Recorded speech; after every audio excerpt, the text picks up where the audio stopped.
Coucou, me revoilà enfin.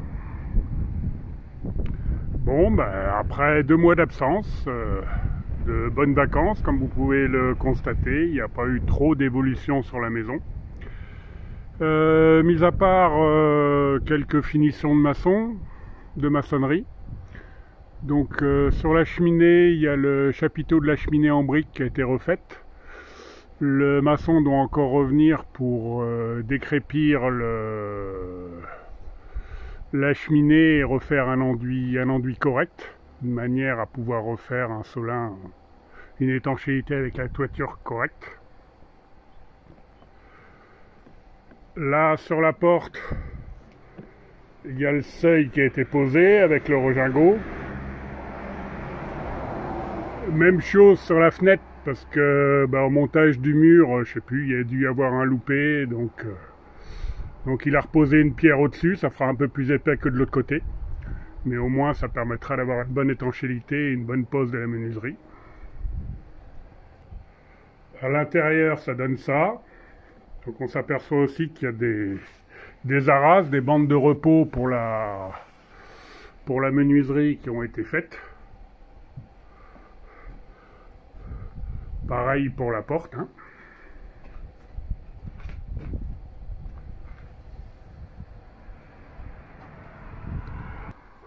Devant, j'ai toujours pas dégagé les cailloux, désherbé par là, ni vidé là. Mais ça ne saurait tarder. Et là, pareil, sur le bas de la porte-fenêtre, il y a aussi un dressement qui a été fait sur le mur. Et la pose d'un regingot en granit collé là. Donc je dis que j'ai pas commencé à défricher, mais aussi un petit peu. J'ai refait le passage, rouvert le passage par derrière, vers le puits là. Donc j'ai tout à évacuer encore.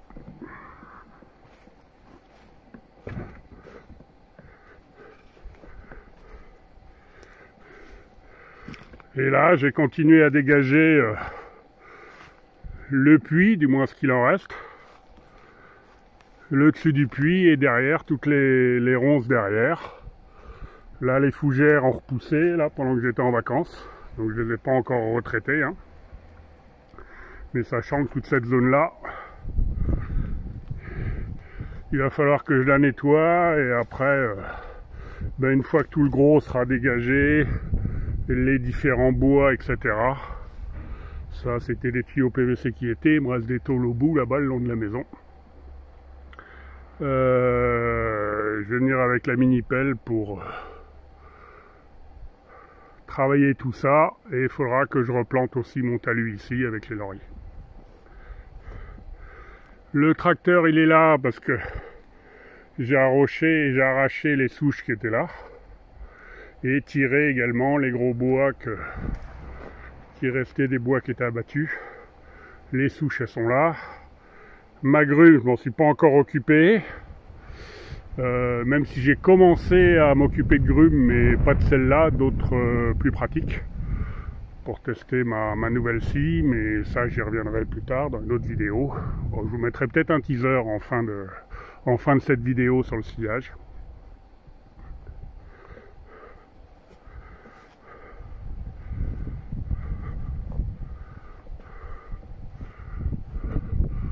Donc là, pareil, j'ai aussi mes anciennes grumes qui sont à faire pour faire des poteaux.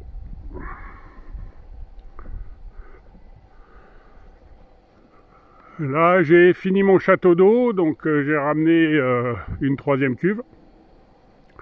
La cuve Galva qui était au milieu, là. Manque de peau et fuit.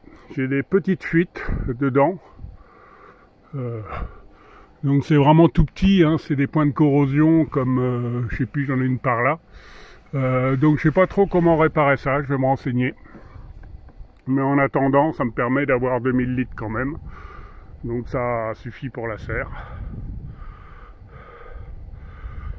Là, j'ai toujours pas broyé ces bois-là. Là, il y a encore des grumes que j'ai gardées pour faire des poteaux. Et là, je commence à à sortir le petit bois du tas d'arbres qui m'avait été enlevé dans la haie, qu'on avait redressé la haie, quand le fermier m'avait aidé à redresser la lisière, la limite agricole. Donc je sors les bois là et après je les amène devant la maison pour les broyer. Donc là c'est pareil, hein.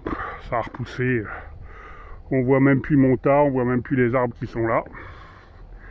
Et bah, tout ce que j'enlève au sol, comme ce qu'on verra après, toutes les mauvaises herbes, les mauvaises herbes, tout ce qui est ortie, racines, etc., je les pose sur le dessous là pour continuer effectivement à rehausser mon talus. Donc là il me reste encore toutes les branches qui sont au fond là-bas à sortir, de manière à dégager le long du talus et préparer les plantations de la haie pour cet automne. Et ce bois là aussi à traiter.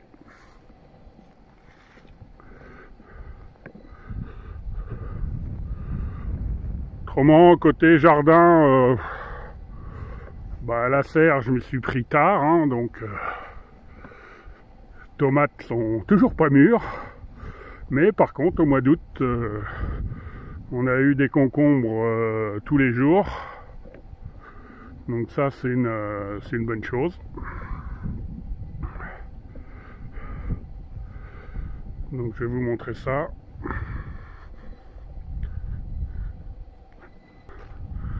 Donc la serre, j'ai toujours pas mis les portes, mais de toute façon l'été elle est ouverte.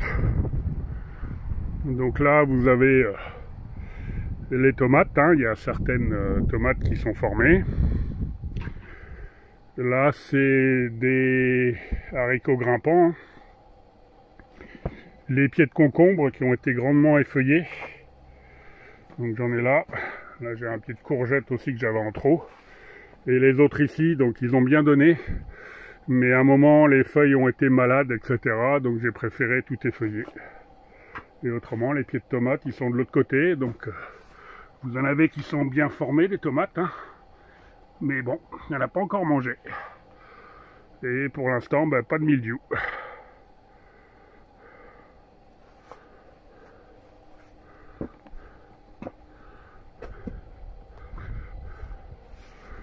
Là, le principal du travail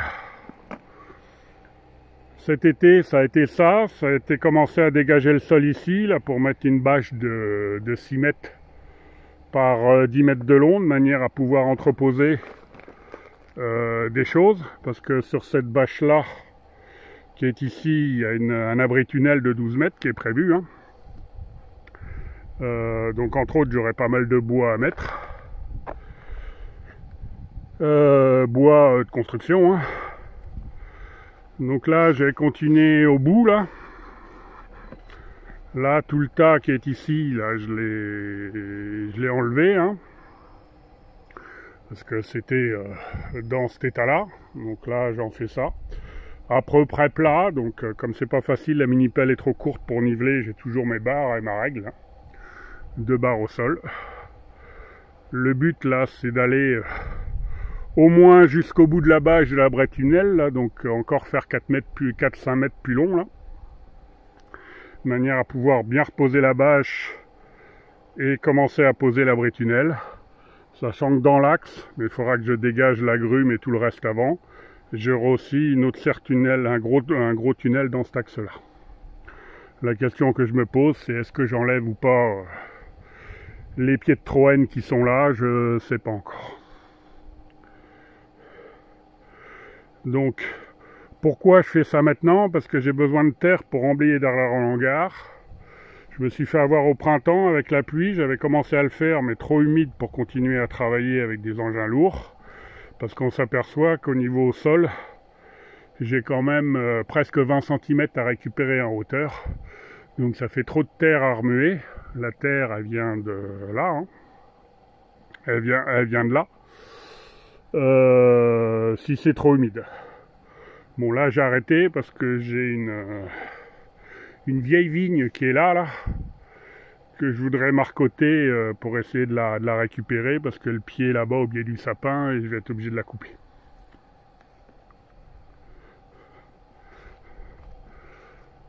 Donc là, pourquoi je mets cette zone plate? parce que l'idée c'est de faire un abri pour le matériel de motoculture derrière le hangar.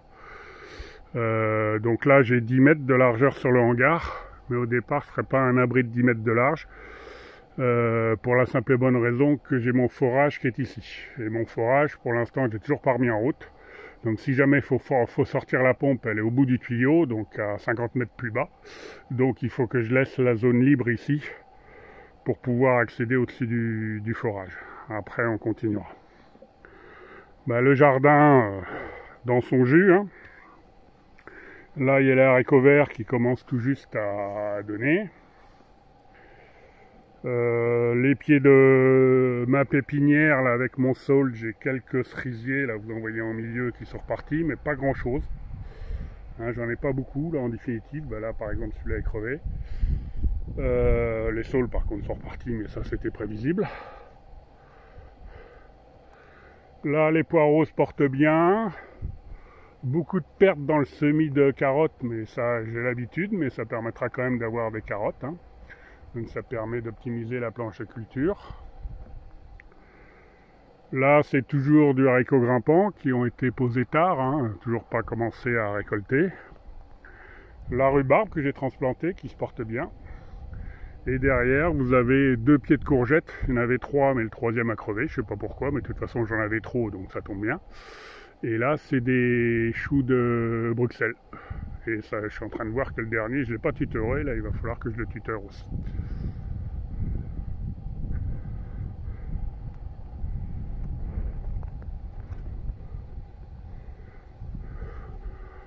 Plus loin vous avez quoi? Si tiens. J'ai encore récupéré des tôles, donc là c'est gratuite, hein, c'est un voisin. Donc de la bonne bac acier, il y en a 6 ou 7 je crois, et elles font plus de 6 mètres de long. Mais sur la remorque ça passait, je ne les ai pas encore déchargées.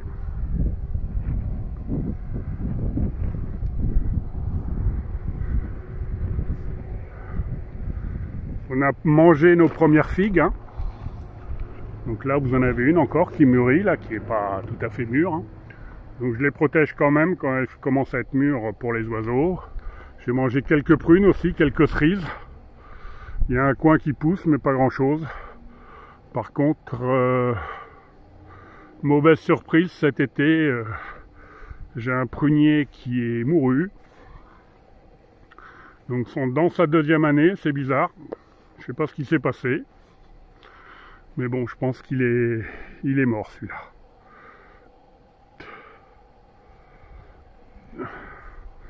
Donc ça fait 2 arbres fruitiers, il y a un pêcher ici, mais ça je l'avais déjà dit. Et celui-là.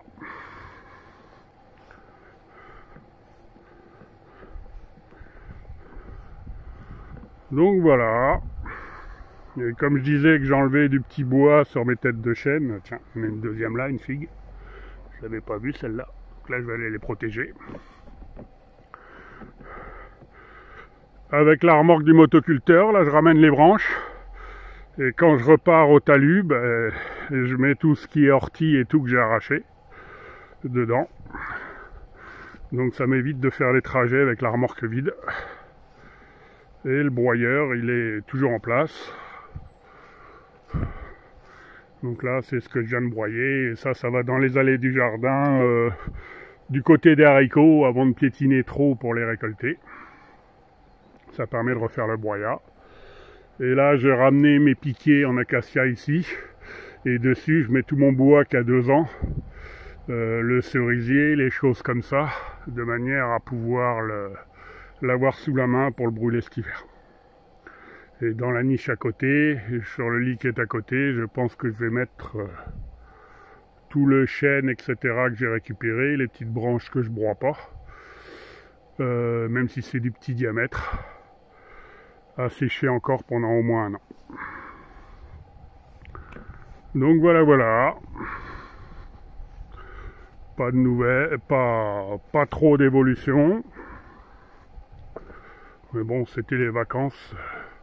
J'ai passé du temps avec les enfants. Là au fond, il faut que je retonde. Il faut que je sorte mes branches là-bas. Et les kiwis sont en train de grossir gentiment là. Donc il va y avoir encore un sacré tri à faire cet hiver, hein, parce que là la structure est vraiment dense, hein. Donc il va falloir aérer tout ça. Mais ça le fait. Mais avant ça, il va falloir, pour pas me faire avoir comme l'année dernière, c'est ce que j'ai commencé à faire ici, c'est que je nettoie sous tous les noisetiers, hein, que j'enlève les ronces et que de manière à mettre le sol à nu, voire dans l'idéal mettre une bâche, de manière à ce que quand les noisettes tombent, on puisse les récupérer facilement.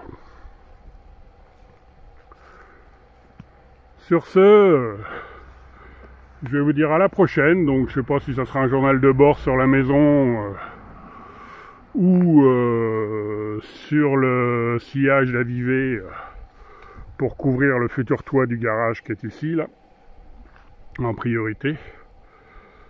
Je verrai. En tout cas, à bientôt et je vous dis Kenavo.